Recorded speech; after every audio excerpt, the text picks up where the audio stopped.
এই লোকমান ছিল একজন কৃতদাস।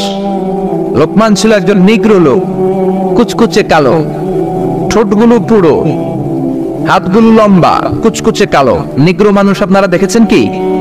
যারা হজে গিয়েছেন নিশ্চয়ই দেখেছেন, দেশের বাইরে যারা ভিজিট করেছেন দেখেছেন। আমি প্রথম দেখেছি মিশরে, কুচকুচে কালো মানুষ, এর আগে দেখি নাই, লম্বা লম্বা মানুষ। 2008-এ যখন গেলাম মিশরে, মাগরিবের নামাজ পড়লাম, নামাজ পড়ে সালাম ফিরাই দেখি ডান দিকে মুনকার, বাম দিকে নাকির, মানে কালো কালো লোক। জীবনও এরকম দেখি নাই আমি।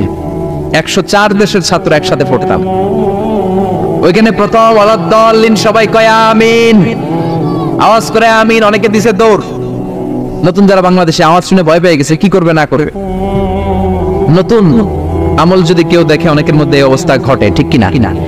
কুচকুচে কালো মানুষ প্রথমে দেখলাম। এরকম কুচকুচে কালো ছিল সাইয়েদনা লোকমান আলাইহিস সালাম। দেখেন, কালো হওয়ার পরেও, একজন কৃতদাস গোলাম হওয়ার পরেও তার কথাগুলো কোরআনে দিয়েছে কে? তার মানে ইসলামে কালো সাদায় কোনো পার্থক্য নাই, ধনী গরিবে পার্থক্য নাই, লম্বা খাটাতে পার্থক্য নাই। পার্থক্য হলো তাকওয়ায়। যার কলিজায় তাকওয়া বেশি সেই আল্লাহর কাছে সেরা, ঠিক কিনা?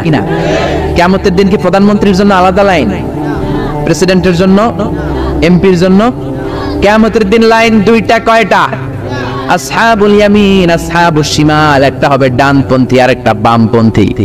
ডানপন্থীদের হাতের মধ্যে থাকবে লা ইলাহার পতাকা, আলিল্লাহি তাকবীর, আল্লাহু আকবার। আর বামপন্থীদের ওইখানে কিল ঘুষি আছে না নাই? দল দুইটা।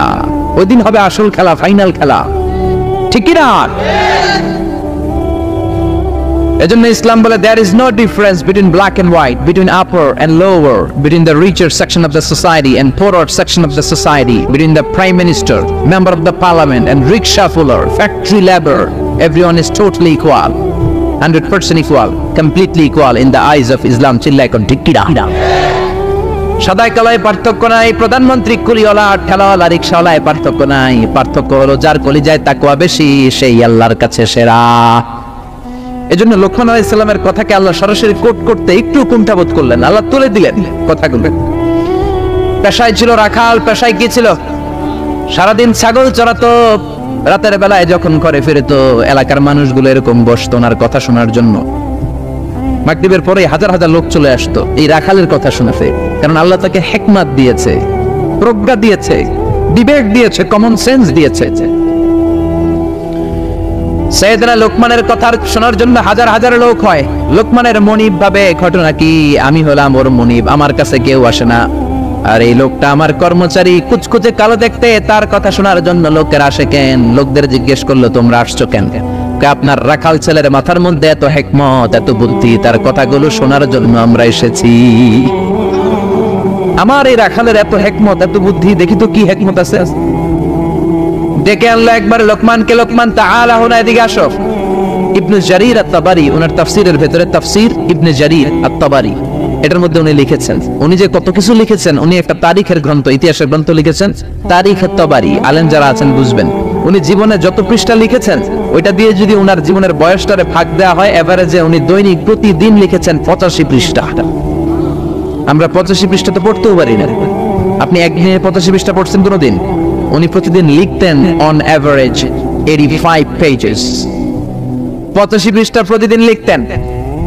উনি ওনার তাফসীর এনেছেন। মনিব লোকমান ডেকে বলে, ও লোকমান, ইযবাহ শাতান, একটা ছাগল জবাই করো, ওয়া আখরিজ মিনহা আতিয়াবা মুদগাতাইন, এবার ছাগলের সবচাইতে দুইটা দামি অঙ্গ ছুরি দিয়ে কেটে আনো। সাইয়েদনা লোকমান মনিবের কথা অনুযায়ী ছাগল জবাই করলেন, জবাই করে জিহ্বাটা আর কলবটা কেটে আনলেন। বললেন, মনিব, এই দুইটা অঙ্গ সবচেয়ে দামি। এবার মনিব বলল, ইযহাব ওয়াজবাহ শাতান উখরা, আরেকটা ছাগল জবাই করো, ওয়া আখরিজ মিনহা আখলাস মুদগাতাইন, এবার সবচেয়ে নিকৃষ্ট দুইটা অঙ্গ কেটে আনো। এবার সাইয়েদনা লোকমান আবার ছাগল জবাই করলেন, আবার জিহ্বা আর কলব কেটে নিয়ে আসলেন। মনিব বলে, মা হাদা ইয়া লোকমান, ও লোকমান, সবচেয়ে উৎকৃষ্ট দুইটা অঙ্গ কেটে আনার জন্য বললাম, জিহ্বার কলব আনলা, সবচেয়ে নিকৃষ্ট দুইটা অঙ্গ কেটে আনতে বললাম, তখনও জিহ্বার কলব আনলা, ঘটনাটা কি? সাইয়েদনা লোকমান বললেন, জিহ্বা যদি ভালো হয় এর চেয়ে ভালো অঙ্গ আর হয় না, জিহ্বাটা যদি খারাপ হয় এর চেয়ে খারাপ অঙ্গ আর হয় না, ঠিক না? এই জিহ্বা দিয়ে যদি কোরআনের তেলাওয়াত করেন, এই জিহ্বা দিয়ে যদি আপনি আল্লাহর জিকির করেন, এই জিহ্বা দিয়ে যদি কোরআনের দাওয়াত দেন, এই জিহ্বা দিয়ে যদি ভালো ভালো কথা বলেন, এই জিহ্বাটাই হলো সেরা অঙ্গ। আর এই জিহ্বা দিয়ে যদি মিথ্যা কথা বলেন, ওয়াদার খেলাফ করেন, মানুষকে গালি দেন, চগলখুরি করেন, গীবত করেন, জিহ্বার চেয়ে খারাপ কোন অঙ্গ হতে পারে? এজন্য আল্লাহ বললেন আলাম নাজআল লাহু আইনাইনি ওয়া লিসানাও ওয়া শাফাতাইনি ওয়া হাদাইনাহুন নাজদাইন। ও গোলাম, তোরে চোখ দিলাম, ঠোঁট দিলাম, তোরে আমি জিহ্বা দিলাম। জিহ্বা দিলেন কে? জিহ্বা না থাকলে খাবারের স্বাদ নিতে পারতেন? জোরে বলেন। আল্লাহর দেহের অঙ্গগুলোর সেটিং এত সুন্দর। এই দেখেন, খাবো এইখানে মুখ, চাবানোর জন্য ভিতরে দাঁত, গান নেওয়ার জন্য তার 2 ইঞ্চি উপরে নাক, দেখার জন্য চোখ। আচ্ছা, আমাদের চোখ দুইটা যদি পিছনে থাকতো, এদিকে একটা এদিকে একটা, তাহলে খাওয়ার সময় এটা ভালো কি খারাপ দেখার জন্য এইভাবে নেওয়া লাগতো, তাই না? নাক যদি এইখানে না থাকে, নাক থাকতো এইখানে পিঠে, পিঠে যদি নাকটা থাকতো, তাহলে খাওয়ার আগে এটা কি ভালো খাবার না বাসি খাবার, আগে নাকের এইখানে দেখানো লাগতো, একটু সুইকা দেখে ভালো কিনা, ঠিক কিনা? চোখ যেখানে আল্লাহ রাখলেন, এখান থেকে যদি মাত্র 2 ইঞ্চি উপরে, এইখানে হয়তো বাম চোখটা, এদিকে ডান চোখটা, কি হইতো? ফুটবল খেলতে যায়, ফুটবলে হেড দিতে গেলে চোখ দুইটা ডিমের মতো পৌঁছে যেত, ঠিক কিনা?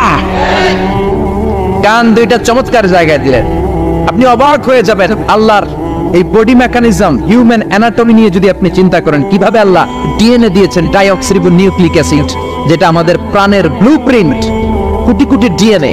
আমার দাদা, আমার পরদাদা, আমার 14 দাদা, কে কোন ধরনের বৈশিষ্ট্য, ক্যারেক্টারিস্টিক্স, কোয়ালিটি নিয়ে এসেছে, সব ডিএনএ এর মধ্যে আল্লাহ দিয়ে দিয়েছেন। একজনের ডিএনএ এর সাথে আরেকজনের ডিএনএ এর কোনো মিল নাই, কোন সুবহানাল্লাহ।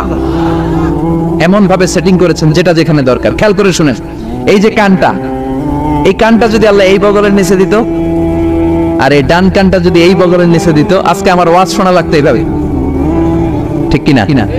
কারণ এইভাবে যদি কান চাপা পড়ে থাকে, কথা শোনা যাবে? সুবহানাল্লাহ কইতে পারলেন না? এজন্য আল্লাহ বললেন আলাম নাজআল লাহু আইনাইনি ওয়া লিসানাও ওয়া শাফাতাইনি ওয়া হাদাইনাহুন নাজদাইন। তোরে জিহ্বা দিলাম, জিহ্বা দিয়ে স্বাদ নেয়ার সুযোগ দিলাম। আমাদের এই যে জিহ্বা, নরম নরম টিস্যু দিয়ে আল্লাহ এই জিহ্বাটারে বানিয়েছেন। এই জিহ্বার পার স্কয়ার সেন্টিমিটারে টেস্ট বার্ড আছে 84টা। সেই হিসাবে আমাদের পুরো জিহ্বা দিয়ে আমরা কয়েক হাজার ধরনের খাদ্যের স্বাদ আস্বাদন করতে পারি। কোন সুবহানাল্লাহ। এত নরম অঙ্গ দেহের আর দ্বিতীয়টা নাই। একটা চুল যদি জিহ্বার মধ্যে পড়ে যায়, সেটাও টের পাওয়া যায়, জোরে কোন ঠিক কিনা? এজন্য রব্বুল আলামিন সাইয়েদনা মুসারে ডেকে বললেন, ও মুসা, তোর মেজাজ দিয়েছি গরম, কিন্তু জিহ্বা দিয়েছি নরম। ফেরাউনের কাছে যখন দাওয়াত নিয়ে যাবা, গরম মেজাজটা নিয়ে যেও না, নরম জিহ্বাটা দিয়ে নরম নরম ভাষায় দাওয়াত দিবা। فقولا له قولا لينا لعله يتذكر أو يخشى। মুসা, তুমি আর তোমার ভাই হারুন ফেরাউনের কাছে যখন যাবা, মেজাজ গরম দেখায় না। মেজাজ দিছি গরম, কিন্তু জিহ্বা দিছি নরম। নরম জিহ্বা দিয়ে নরম ভাষায় দাওয়াত দিবা, হয়তো ফেরাউনের কপালে খুলে যেতে পারে, ঠিক কি না? এজন্য লোকমান জিহ্বা কেটে এনে বলল, জিহ্বাটা সবচেয়ে ভালো আবার সবচেয়ে খারাপ।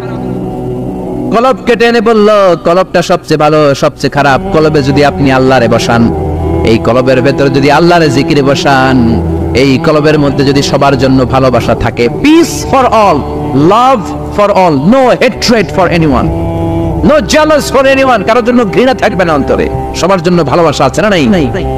এই অন্তরে যদি সবার জন্য ভালোবাসা পুষে রাখেন, আল্লাহর জিকির দিয়ে যদি অন্তরটারে সমৃদ্ধ করেন, কলবের চাইতে দামি কোনো অঙ্গ আছে নাকি?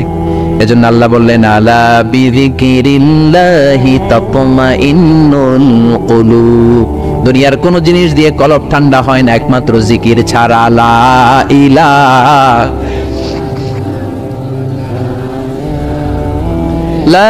ইলাহা ইল্লাল্লাহু মুহাম্মাদুর রাসূলুল্লাহ সাল্লাল্লাহু। এজন্য এই কলবে জিকির করতে হবে, কলবের মধ্যে আল্লাহকে স্থান দিতে হবে। কলব পরিষ্কার হয় জিকির দিয়া। অনেকে বলে আমরা জিকির করি না, কলবে আয়না বসাই। কি বসাই? আয়না বসাইয়া দে মোর কলবের ভিতর। বাবারে, আছে না নাই? আসলে আয়না আছে নাকি কলবে? বাবার কলবেই নাই, তোমার কলবে থাকবে কেমনে? আয়না টায়না কিছু না, কলবের ভেতরে জিকির থাকবে কার? লোকমান বলল, সবচেয়ে দামি অঙ্গ জিহ্বা, সবচেয়ে নিকৃষ্ট অঙ্গ জিহ্বা, সবচেয়ে দামি অঙ্গ কলব, সবচেয়ে নিকৃষ্ট অঙ্গ কলব। মনিব তো বলে, তাই তো, লোকমানের তো আসলেই অনেক জ্ঞান। মনিব বলে, যা লোকমান, আর আমার রাখালগিরি করার দরকার নাই, তোরে আমি আজাদ করে দিলাম। দিন রাত সারাদিন সারাক্ষণ মানুষকে তোর জ্ঞান বিলিয়ে বিলিয়ে মানুষকে তুই আলোকিত করে দে। সুবহানাল্লাহ। বাড়িতে যে বললেন, এজন্য আল্লাহ বললেন, ওয়ালাকাদ আতাইনা লুকমানাল হিকমাতা আনিশকুর লিল্লাহ ওয়া মান ইয়াশকুর ফাইন্নামা ইয়াশকুরু লিনাফসিহি ওয়া মান কাফারা ফাইন্নাল্লাহা গনিয়্যুন হামিদ। পড়েন সুবহানাল্লাহ। আল্লাহ বললেন, আমি লোকমানরে হিকমত দিয়েছি। কি দিয়েছি? কথা বলেন। হিকমত শব্দটার সাথে আপনারা পরিচিত না? আমরা কিন্তু বলি, এই কথা বলার সময় হিকমত খাটায় বলবি। বলি না। হিকমত হলো কেমন করে কথা বলতে হয়, কিভাবে বলতে হয়, কোন জায়গায় কোনটা বলতে হয়, এটার নাম হলো হিকমত। নলেজ আর common sense is equal to wisdom. প্রজ্ঞা। হিকমতের বাংলা হচ্ছে প্রজ্ঞা, ইংরেজি হচ্ছে উইজডম। আপনার যে জ্ঞান আছে, জ্ঞানের সাথে যদি কমন সেন্সটারে কাজে লাগান, ওইটাই প্রজ্ঞা। তখনই আপনি ওয়াইজ ম্যান হয়ে যাবেন, ঠিক না? আপনার জ্ঞান আছে নামাজ পড়া ফরজ, নামাজ পড়লে জান্নাতি হওয়া যায়, এটা কিন্তু হিকমত না, এটা হলো জ্ঞান, নলেজ। এবার কেমন করে রুকু করবেন, কেমন করে সিজদা করবেন, কেমন করে নামাজ পড়বেন, এটা জানার নাম হলো হিকমত। তার মানে জ্ঞানকে প্রয়োগ করার কৌশল হচ্ছে হিকমত। জ্ঞান প্রয়োগের বাস্তব কলা কৌশল, মেকানিজম জানার নাম হচ্ছে হিকমত। এইজন্য যারা কোরআনের দাওয়াত দেয়, যারা মুফাসসিরে কোরআন, যারা খতিব, যারা ইমাম সাহেব, আল্লাহ তাদেরকে বললেন দাওয়াত দেওয়ার সময় হিকমতের সাথে দিবা। উদউ ইলা সাবিলি রাব্বিকা বিল হিকমাতি ওয়াল মাউইযাতিল হাসানাতি ওয়াজাদিলহুম বিল্লাতী হিয়া আহসান। উদউ ইলা সাবিলি রাব্বিকা, আল্লাহর রাস্তায় দাওয়াত দাও। কিভাবে দিবা? বিল হিকমা, হিকমতের সাথে দিবা। হিকমত আল্লাহ সবারে দেয় না। ইউতিল হিকমাতা মান ইয়াশা ওয়া মান ইউতাল হিকমাতা ফাকাদ উতিয়া খায়রান কাসীরা। আল্লাহ হিকমত দেন, কিন্তু সবাইরে নয়, যারে দেন তার কপাল রে উজালা করে দেন। হিকমতের আরেক অর্থ সুন্নাহ। বিশ্বনবী ইউআল্লিমুহুল কিতাব ওয়াল হিকমা, কিতাব শিখাবে আর বিশ্বনবীর সুন্নাত শিখাবে। এই সব হিকমত আল্লাহ লোকমানকে দিয়েছেন। এজন্য রব্বুল আলামিন আমাদেরকেও হিকমত দেয়। আমরা চাই কি চাই না? চাই কি চাই না? সবাই পড়েন, আল্লাহুম্মা উরযুকনা আল হিকমা। ও আল্লাহ, আপনি আমাদেরকে হিকমত দেন। পড়েন আমিন। আমি লোকমানকে হিকমত দিয়েছি আর বলেছি, আনিশকুর লিল্লাহি ওয়া মান ইয়াশকুরু ফাইন্নামা ইয়াশকুরু লিনাফসি। হিকমত দিয়ে আমি লোকমান রে বললাম, ও লোকমান, আনিশকুর লিল্লাহ, শুকরিয়া করবা কার? জোরে বলেন, কার? আল্লাহর শুকরিয়া করবা, কারণ শুকরিয়া করলে নেয়ামত বাড়ায় দেয় কে?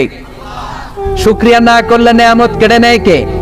লা ইন শাকারতুম লা আযীদান্নাকুম ওয়া লা ইন কাফারতুম ইন্না আযাবি লাশাদীদ।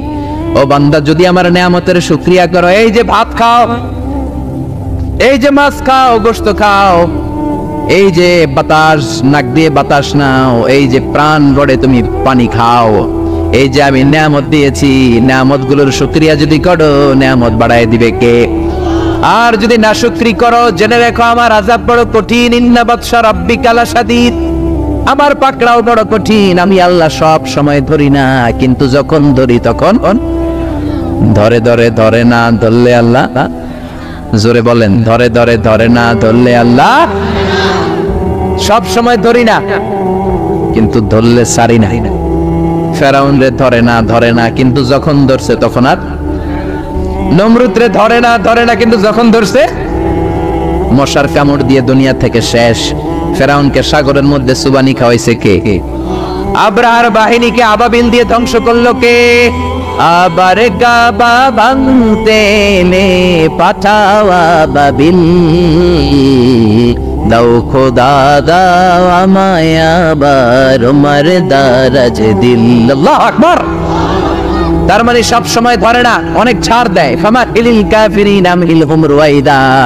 কাফেরদেরকে আমি ঢিল দেই, চান্স দেই, সময় দেই, দেখি ফিরে আসে কিনা, দেখি তওবা করে কিনা, দেখি মসজিদে ঢুকে কিনা, দেখি নামাজি হয় কিনা, দেখি ভালো মানুষ সাজে কিনা। জোরে কোন ঠিক কিনা? আমরা যখন ঘুড়ি উড়াই হাতে থাকে কি, নাটাই থেকে আমরা সুতায় ঢিল দেই, তাই না? ঘুড়ি ডানে যায় বায়ে যায়, কি আরাম, উঠতেছে এই আকাশে, এদিকে যায় ওদিকে যায়। তার মানে কি এই যে ঘুড়ির আর ফিরে আসা লাগবে না? আশা লাগবে কি লাগবে না? সুতা আমরা ঢিল দেই, ঘুড়ি আকাশে উড়ে, সন্ধ্যাবেলায় নাটাই ধরে যখন সুতায় টান দেয়, ঘুড়ির ফিরে আসা লাগে কি লাগে না? এই জন্য সুযোগ পেয়ে গাদ্দারি করো না, নাফরমানি করো না। সুতায় ধরে যখন টান দিবেন ফিরে আসা লাগবে, ঠিক কি না? এই জন্য আল্লাহ বলো শুকরিয়া করো।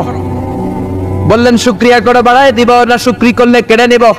শুকরিয়া করবেন না কেন? এত নিয়ামত আল্লাহ আমাদের দিয়েছেন, নিয়ামত গুলো গুণে শেষ করতে পারবেন? পারবেন? আমার দেহে কত নিয়ামত, আমার ঘরে কত নিয়ামত, আমার ব্যবসা প্রতিষ্ঠানে কত নিয়ামত, গোটা বসুন্ধরা পৃথিবী ব্যাপী কত নিয়ামত, ঠিক কি না? এজন্য আল্লাহ বললেন আনিশকুরু লিল্লাহি ওয়া মান ইয়াশকুর ফাইন্নামা ইয়াশকুরু লিনাফসি। শুকরিয়া করো, শুকরিয়া করলে তোমারই লাভ। যে শুকরিয়া করে নিজের জন্যই করে নাকি আল্লাহর লাভ?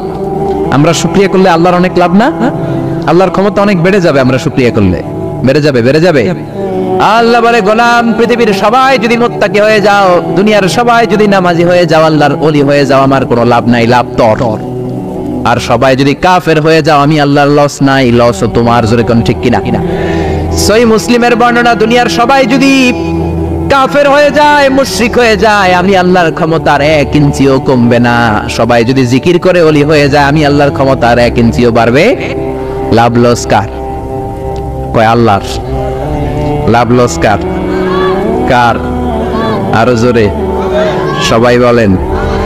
লাভ লস আমাদের। ওমান কাফারা ফাইন্নাল্লাহা গানিয়্যুন হামিদ। আর যদি কুফরি করো, জেনে রেখো আল্লাহ মুখাপেক্ষী, আল্লাহর কিছু লাগে না, লাগে আমাদের। আমাদের প্রয়োজনে আমরা আল্লাহর কাছে ঠেকা, আল্লাহ কারো কাছে ঠেকা নাকি? আমাদের প্রয়োজনে আমরা আল্লাহর কাছে চাই, আল্লাহ কারো কাছে চাই নাকি? এবার সাইয়েদনা লোকমান ছেলেরে দাওয়াত দিবেন, ছেলেরে উপদেশ দিবেন, শুনতেছেন? আল্লাহ বলেন ওয়াইয ক্বালা লুকমানু লিবনিহি ওয়া হুয়া ইয়াইদুহু ইয়া বুনাইয়া লা তুশরিক বিল্লাহ ইন্নাশ শিরকা লাযুলমুন আযীম। শুরু করলেন উপদেশ। ও নবী, স্মরণ করুন ওই সময়ের কথা যখন লোকমান তার ছেলেকে উপদেশ দিচ্ছে। এজন্য ছেলেরে নসিহত করবেন, উপদেশ দিবেন।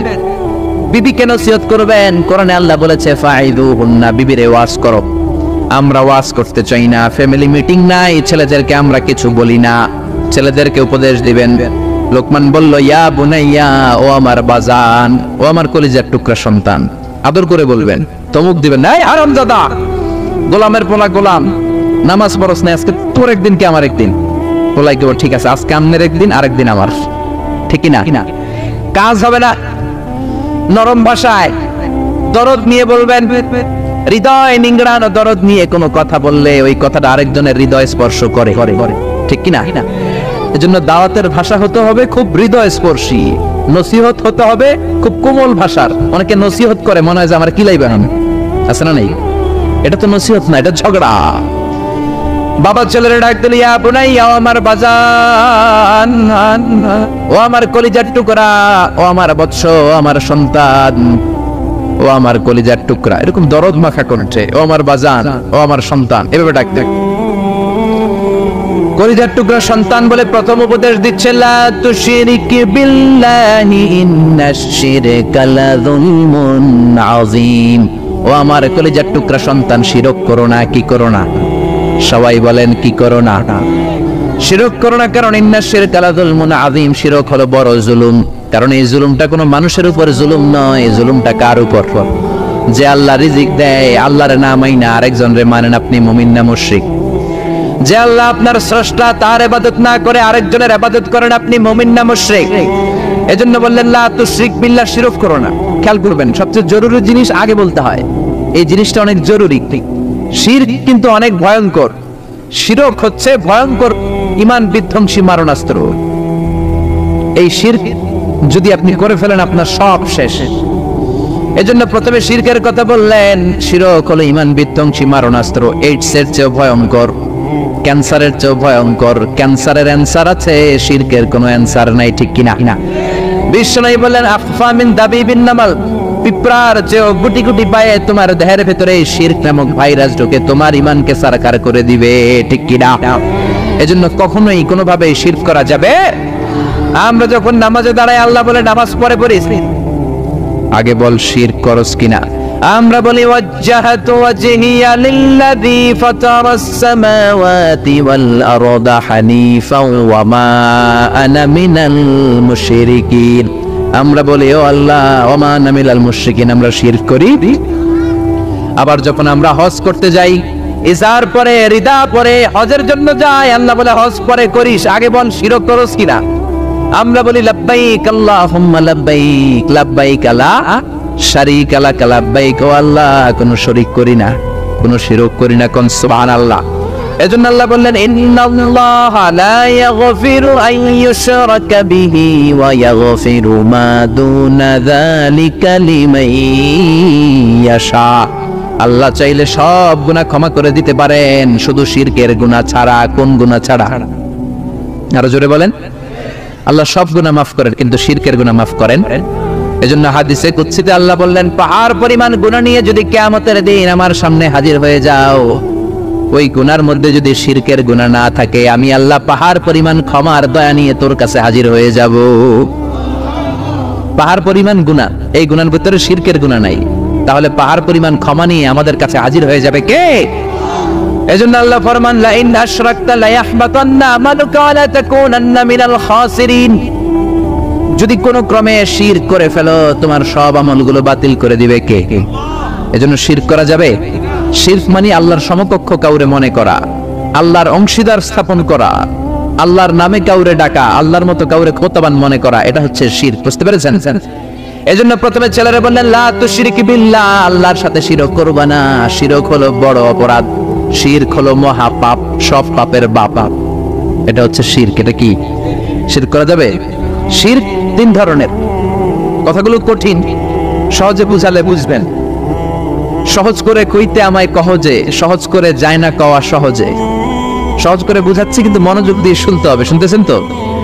তিন প্রকার। প্রথমে শিরক দুই প্রকার, শিরকে আকবার, শিরকে আসগার। শিরকে আকবার মানে বড় শিরক, এই শিরক করলে আপনি মুশরিক।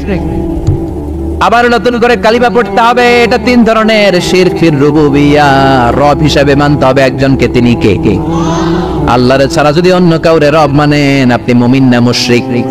এজন্য কবরের প্রথম প্রশ্ন কি? মার রব্বুক। আপনি যদি কোন জানি না, কোনই আছে না নাই, আপনার বলতে হবে আল্লাহ আমার রব, এই রবি আমার সব, দমে দমে তনু মনে তারি অনুভব। পড়েন আল্লাহ আমার রব,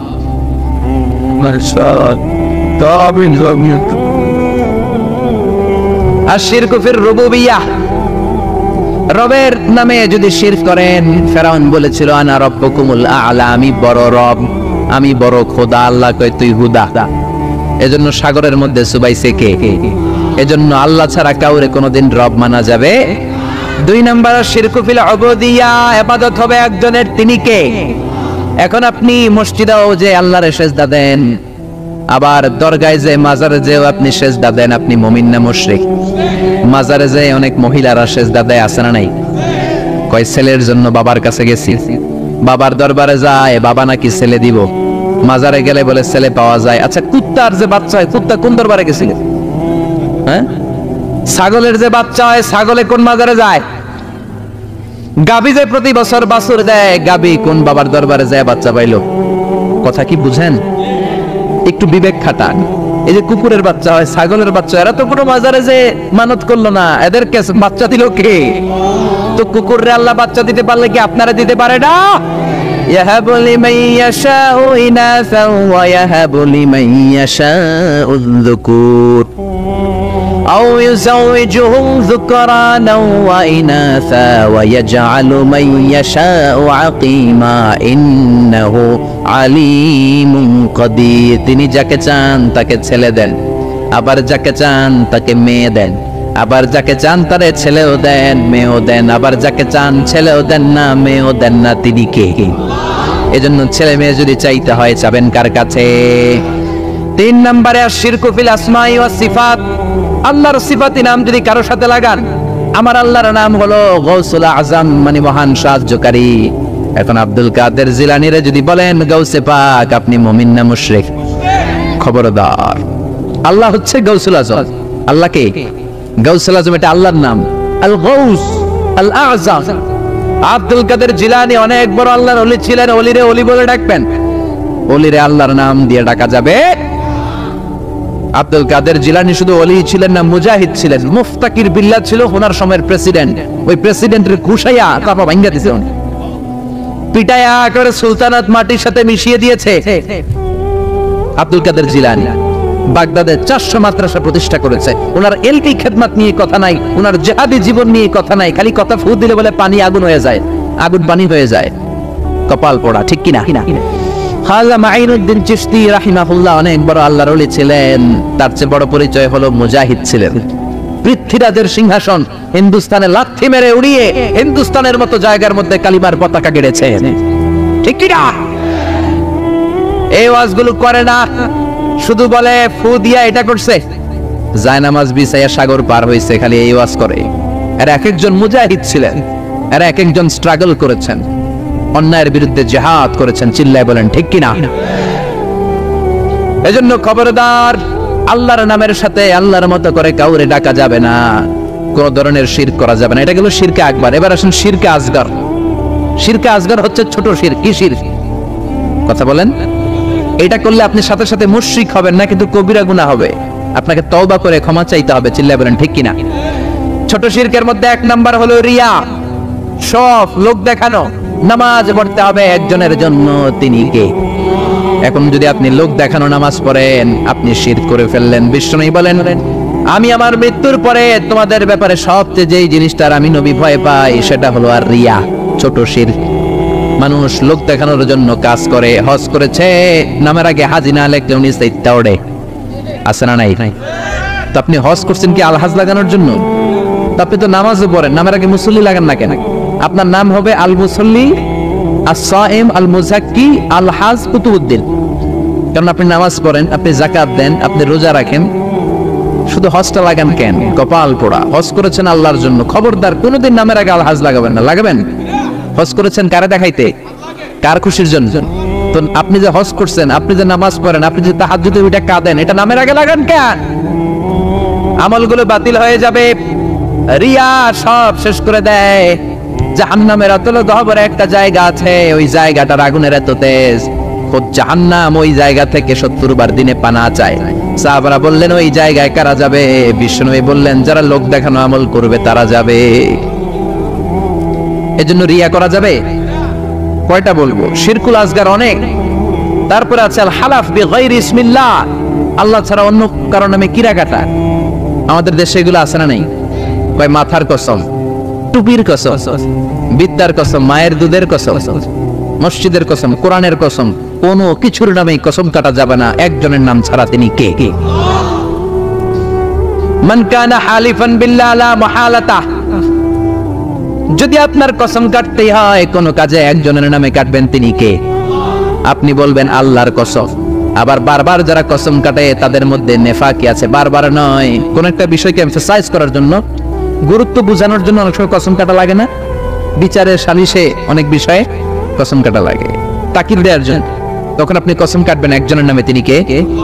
আল্লাহর নামে আপনি কসম কাটবেন। আল্লাহর নাম ছাড়া কারো নামে কসম কাটা যাবে? এরপরে আত্মীয়ারা, বিষ্ণু বললেন, লা তিয়ারাতা ফিল ইসলাম, ইসলামে শুভ অশুভ কিছু নাই, সুলক্ষণে কুলক্ষণে বলতে কিছু নাই, কুফা টুফা বলতে কিছু নাই। কয় তুই একটা কুফা, তুই ঘরে ঢুকলে বাংলাদেশের উইকেট পড়ে, তুই বাইর বাইর বাইর বলি না? কেউ ঢুকলে কি উইকেট পড়ে? সে ঢুকলেও পড়বে না ঢুকলেও পড়বে। এটা তো একটা খেলার সিস্টেম। আপনি ভালোভাবে খেললে আপনার উইকেট পড়বে কেন? ঠিক কি না? এই কুফা বলতে ইসলামে কিছু নাই। নতুন বউ আসছে বাড়িতে, মা চা বানায় খাও, বৌমা চা বানাইতে যায় ফ্রিজ ভেঙে ফেলছে, বউটা ভালো না, এটা কুলক্ষণ, এটা অপয়া। এগুলো ইসলামে না। ইসলাম বলে আল কাদার খাইরিহি ওয়া শাররিহি মিনাল্লাহ, ভালো হোক মন্দ হোক দুনিয়ার কেউ করতে পারে না, করতে পারে একজন, তিনি কে? এরপরে ইতিয়ানিল আররাফিন, গণকের কাছে যাওয়া যাবে। অনেক গণক বাবা বাংলাদেশে আছে না নাই? গনে গনে নাকি সব বলে দেয়। বিষ্ণু বললেন, মান আতা আররাফান, যে কোনো গণকের কাছে যায়, ফাসালাহু আন শাইইন, যে কিছু জিজ্ঞেস করে, গণকের কাছে যে জিজ্ঞেস করার সাথে সাথেই 40 দিনের আপনার নামাজগুলারে বাতিল করে দিবে কে? গণক যা বলছে এটা বিশ্বাস করেন নাই, শুধু জিজ্ঞেস করছেন। 40 দিনের নামাজ বাতিল। আর গণক যা বলেছে যদি বিশ্বাস করেন, মুশরিকদের কাতারে আপনারা তুলে দিবে কে? এজন্য গণকের কাছে যাওয়া যাবে না। গণককে যে বলবেন, ও গণক বাবা, আপনার চেম্বারে আপনি কি করেন? গণক বলবে, আমি ভবিষ্যতের সব কথা জানি, সব বলে দেই। এটা বললেই দিবেন এক থাপ্পড় 20 কেজি ওজনের। যদি বলে, এই থাপ্পড় দিলি কেন? বলবেন, তুমি তো গণক, ভবিষ্যৎ জানো। আজকে আমি এই সাথে থাপ্পড় দিব, আগেই তো জানার কথা। তুমি না সব জানো, আমারে দেখে তুমি দৌড় দাও নাই কেন? ঠিক কিনা? এইভাবে সাইজ করবেন গণক বাবাদেরকে। এরপরে আছে রাশিফল বাবা। মেষ রাশি, বৃষ রাশি, মিথুন রাশি, কর্কট রাশি, তুলা রাশি, সিংহ রাশি, আছে না নাই? আপনি যাবেন, কইব তোর উল্লুক রাশি। আপনার বন্ধুরে নিয়ে যান, বলবে তোর বন্ধুর ভাল্লুক রাশি। আপনার বউ নিয়ে যান, বলবে তোর বউয়ের বিলাই রাশি। আপনি যাই বলবেন, বাবা আমার রাশি, কইবে তোর কুত্তা রাশি। আপনার ছোট্ট ছেলেটারে নিয়ে যান, বলবে তোর ছেলের ইন্দুর রাশি। আছে না নাই? হাতের রেখা দেখে এরা সব বলে, এই যে এখানে তোমার বিবাহ, এটা একটু ঘুরাই দিলে এটা ওইদিকে যাবে, আর তুমি তো সৌদি চলে যাবে কিছুদিন পরে, তোমার ভাগ্যে অনেক কিছু আছে। হাতের রেখায় কোনো ভাগ্য থাকে না, কারণ ভাগ্য তো তারও থাকে যার হাত থাকে না। হাত নাই, পা নাই, এরকম বিকলাঙ্গ লোক পৃথিবীতে আছে না নাই? তো যেই লোকটার হাত নাই, তারও তো ভাগ্য আছে। এজন্য কপাল পোড়া এদের কাছে যাওয়া যাবে। খবরদার টিয়া পাখির কাছে যায়। টিয়া পাখি নাকি ভাগ্য বলে দেয়। কত নিম্ন রুচির লোক হতে পারলে একজন মানুষ আশরাফুল মাখলুকাত হয়ে টিয়ার কাছে ভাগ্য জানতে চায়। ভাগ্য তো মহাবিশ্ব সৃষ্টির 50,000 বছর আগে লৌহে মাহফুজে লিখে দিয়েছে কে? আর জোরে বলেন কে? এরপর কোমরে কাইতন বাদে আছে না নাই? হাতের মধ্যে আজমি শরীফের সুতা বাদে। পরীক্ষার রাত্রে দেখলাম একটাই ঘুরে, বললাম কিরে পরশ না? কই যে হুজুর সুতা আছে, আজমি শরীফের সুতা। আমার A+ ঠেকাবে কে? এরকম আছে না নাই? সুতা তোমার কিচ্ছু করতে পারে না, করতে পারে একজন, তিনি কে? এরপরে ইঁদুরের কাছে যে দাঁত চায়, দাঁত নিয়ে কই ইন্দুর মামা, ইন্দুর মামা। মাই কইছে, আমনে আমার বড় মামা, আমার মোটা দাঁত নিয়ে আমনের চিকুন দাঁত দেন। এই এলাকায় বলে, এখানেও বলে। ইঁদুরের কাছে আর দাঁত চাইবেন? কোনদিন চাইবেন? এরপর ট্রাকের পিছনে জুতা ঝুলায় আছে না নাই? তাও পুরান জুতা।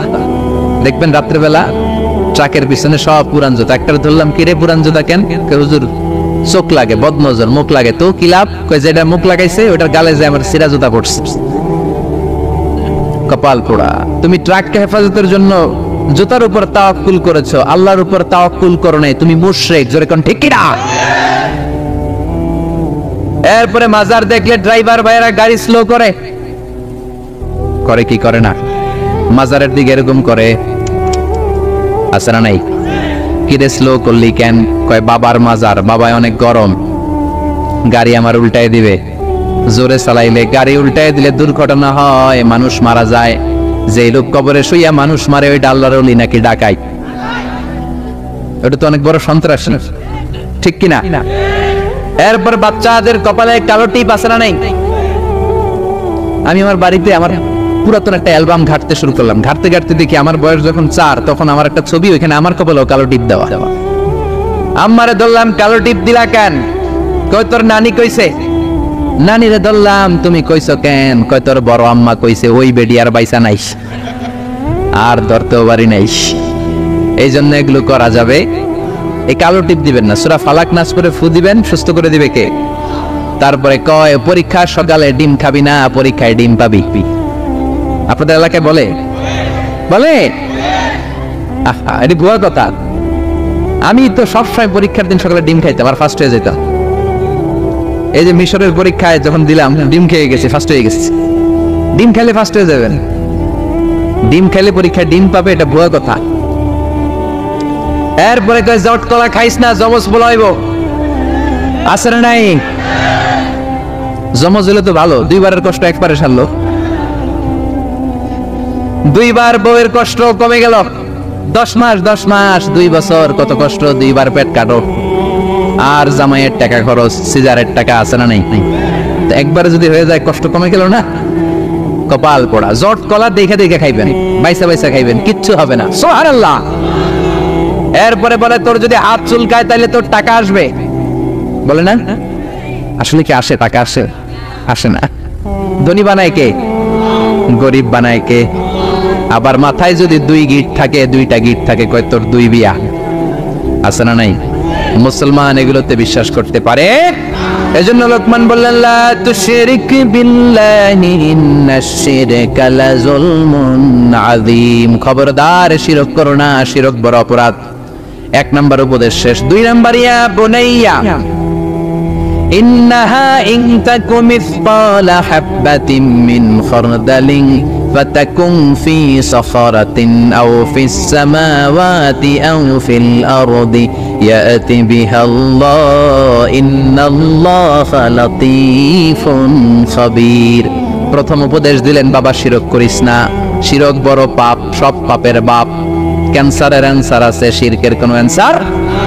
দ্বিতীয় উপদেশ দিলেন, বাবা ছোট্ট কোনো ভালো কাজ কিংবা মন্দ কাজ যদি করো, পাহাড়ে ঢুকেও যদি করো, আকাশে উঠেও যদি করো, জমিনের গর্তের মধ্যেও যদি করো, কেউ দেখে না দেখে কে? কেউ যেটা দেখে না দেখে কে? কেউ যেটা শোনে না শোনে কে? কেউ যেটা বোঝে না বুঝে কে? দরজা বন্ধ করে, লাইট অফ করে রাতের বেলা পাপ করলেন, কেউ দেখে নাই দেখছে কে? তিনি লাতীফুন খাবীর, সূক্ষ্মদর্শী। তিনি থাকেন অনেক উপরে, 7 আকাশ, সিদরাতুল মুনতাহা, বাইতুল মামুর, লাউহে মাহফুজ, তারপরে আল্লাহর আরশ, তারপরে কুরসি, তার উপর আল্লাহর 70,000 নূরের পর্দা। সেখান থেকে আল্লাহ সপ্তম জমিনের নিচেও যদি অমাবস্যার রাতে কোন পিপিলিকা, পিঁপড়া নীরবে নিঃশব্দে হেঁটে যায়, এত উপর থেকে ওই পিঁপড়ার আওয়াজও আল্লাহ শুনতে পান। তিনি লাতীফুল খাবীর। তার মানে দ্বিতীয় উপদেশ দিলেন, বাবা ওই আল্লাহর শিরক করো না, যে আল্লাহ এত ক্ষমতাশীল, তুমি যেখানেই যেটা করো কিয়ামতের দিন তোমার সামনে তুলে ধরবে কে? এটাকে বলে সেন্স অফ অ্যাকাউন্টেবিলিটি, জবাবদিহিতার চিন্তা। এই সফটওয়্যার, তাকওয়া নামক এই সফটওয়্যার যদি ছেলের মাথায় ইনস্টল করে দেন, এই ছেলে আর কোনোদিন বেয়াদব হবে না, এই ছেলে বেনামাজি হবে না, এই ছেলে বেরোজগার হবে না, এই ছেলে ডাকাত হবে না। চিল্লা এখন ঠিক কি না? আদর দিয়ে আপনি বুঝায় দেন, বাবা তুমি স্কুলে যাও, চুরি করে বন্ধুর পেন্সিলটা তোমার ব্যাগে করে এনো না, বন্ধুর রাবার চুরি করো না, কলম চুরি করো। ছোট্ট বাচ্চাদের মধ্যে এটা আছে, আরেকজনের কলমটা লাল দেখছে, ওটা নিয়ে আস। আপনি শিখিয়ে দেন আরেকজনের জিনিস নেওয়া যাবে না, না বলে নেয়াকে চুরি বলে। ও বাবা রাস্তা দিয়ে তুমি হেঁটে যাও, আম গাছে আম পেকেছে, রাস্তায় কেউ নাই, টুক করে একটা আম পেড়ে ব্যাগের ভিতরে পড়েছো, কেউ দেখে নাই দেখেছে কে? কিয়ামতের দিন বিচার আছে না নাই? ওই ছোট্টবেলা থেকেই এই তাকওয়া নামক সফটওয়্যার ব্রেনে ইনস্টল করে দেওয়ার দরকার আছে না নাই? 3 নাম্বার উপদেশ, ইয়া বুনাইয়া আকিমিস সালাতা ওয়া আমুর বিল মা'রুফি ওয়ানহা আনিল মুনকার। ইয়া বুনাইয়া, ও আমার ছেলে, আকিমিস সালাহ মানে কি? সালাতে কায়েম করো, সালাতে কায়েম করো, হবে সম্মানী তুমি, হবে জান্নাতি তুমি, হবে জান্নাতি তুমি, হবে সম্মানী তুমি, দিবে কাল হাসরে শীতল ছায়া আরশে আজিম। রাব্বিয়াল আলা রাব্বিয়াল আযীম, রাব্বিয়াল আলা রাব্বিয়াল আযীম। আল্লাহু আকবার। 3 নাম্বার উপদেশ দিলেন, প্রথমে বললেন শিরক করো না, 2 নম্বরে বললেন আল্লাহ তো ক্ষমতাশীল, যাই করো না কেন আল্লাহ দেখে। 3 নম্বরে বললেন ওই আল্লাহর প্রথম আদেশ হলো নামাজ। প্রথম আদেশ কি? আউয়ালু মা ইউহাসাবু বিহিল আবদু ইয়াউমাল কিয়ামাতি আস-সালাহ। কিয়ামতের দিন প্রথম যে আল্লাহ হিসাব যেটা চাইবেন সেটা কি?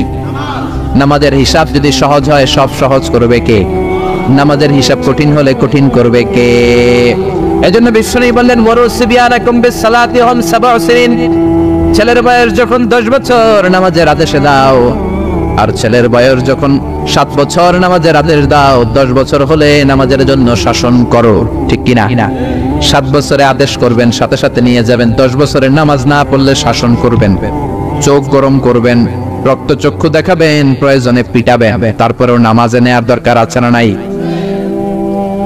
7 বছর বয়স থেকে যদি আপনি নামাজের কথা বলেন, 10 বছর এমনি ছেলে পাক্কা নামাজি হয়ে যাবে, ঠিক কি না? আর যদি 30 বছর বয়সে আমার কাছে পানি পড়ার জন্য আসেন, পারা যাবে? পারা যাবে? পারা যাবে? অনেকে বলে হুজুর সকালবেলায় ডাকি না, আমার ছেলে ঘুমায়, কি করুন? সকালবেলায় ঘুমায়, ডাকি না, তো সকালবেলায় ভূমিকম্প হইলে কি করবেন? কথা বলেন। সকালবেলায় ঘরে আগুন লাগছে, ওই দিন কি করবেন? না, ছেলেটা ঘুমায়, ঘুমাক না, একটু আগুন লাগছে তো কি হয়েছে, পুরা মরুক, তারপরে ঘুমাক, এরকম করবেন? দুনিয়ার আগুনের জন্য, দুনিয়ার আগুন থেকে বাঁচাতে হলে ছেলেকে যদি ডাকতে হয়, জাহান্নামের আগুন থেকে যদি বাঁচাতে চান ডাকার দরকার আছে না নাই? এজন্য দিন শুরু হবে ফজরের নামাজ দিয়ে। কোন নামাজ দিয়ে? জোরে বলেন। বাবা যারা আছেন নামাজের দাওয়াত দিবেন। এরপরে 4 নম্বরে বললেন ওয়ামুরু বিল মা'রুফ, ভালো কাজের আদেশ দাও। 5 নম্বরে বললেন ওয়ানহা আনিল মুনকার, খারাপ কাজের নিষেধ করো। ভালো কাজের আদেশ, খারাপ কাজের নিষেধ, এগুলো করো। কুনতুম খায়রা উম্মাতিন উখরিজাত লিন-নাসি তা'মুরুনা বিল মা'রুফি ওয়া তানহাউনা আনিল মুনকার। ভালো কাজের আদেশ দাও, মন্দ কাজের নিষেধ। বাচ্চাদেরকে এগুলো শিখাবেন। এখন থেকে এগুলো শিখে বড় হতে হবে। আপনি একা নামাজ পড়লে হবে না, আশেপাশের বন্ধু বান্ধবদেরকে নিয়েও মসজিদে যাওয়ার দরকার আছে না নাই? একা পাপ থেকে বাঁচলে হবে না, সমাজটারও পাপ থেকে বাঁচানোর দরকার আছে না নাই? আপনি যদি বলেন আমি তো নামাজ পড়ি, এরা না পড়লে আমার কি, আমি পাপ করি না, ওদেরকে আমি বাধা দিব না, আমার কি? আযাব আর গজব আসলে আপনিও বাঁচবেন না, আপনি সবার আগে ভুগবেন। ঠিক কি না? লঞ্চের দ্বিতীয় তলায় কিছু ভালো মানুষ ঘুমায়, লঞ্চের নিচের তলায় কিছু লোক লঞ্চের তলা ছিদ্র করতে আরম্ভ করছে। আচ্ছা, লঞ্চের তলা যদি ছিদ্র কেউ করে কি হয়? পানি ঢুকে, লঞ্চ ডুবে যায়। এখন দ্বিতীয় তলার লোকেরা যদি ভাবে আমরা তো আরামে আছি, আমাদের ওদেরকে ঠেকানোর দরকার নাই, লঞ্চ কি থাকবে না যাবে? এজন্য উপরের তলায় যারা ঘুমায় তাদের দায়িত্ব যারা নিচের তলায় ছিদ্র করে ওদেরকে বাধা দেয়া। ঠিক কি না? যদি বাধা না দেয় নিচের তলার লোকেরা যেমনি শেষ, উপরের লোকেরাও শেষ। নামাজিরা আপনারা যদি আশেপাশের লোকদেরকে নামাজের দাওয়াত না দেন, ভূমিকম্প আসলে শুধু ওই জালেমরা মরবেন, আপনারা আলেমরাও মরবেন। কোন ঠিক কি না? জালেমও মরবে, আলেমও মরবে। এজন্য আল্লাহ বললেন ওয়াত্তাকু ফিতনাতাল্লাতী লা তুসিবান্নাল্লাযীনা যালামু মিনকুম খাসসা। ওই আযাবকে ভয় করো যে আযাব যখন আসে শুধু জালেমের উপর আসে না, আলেমের উপরও আসে। ঠিক কি না?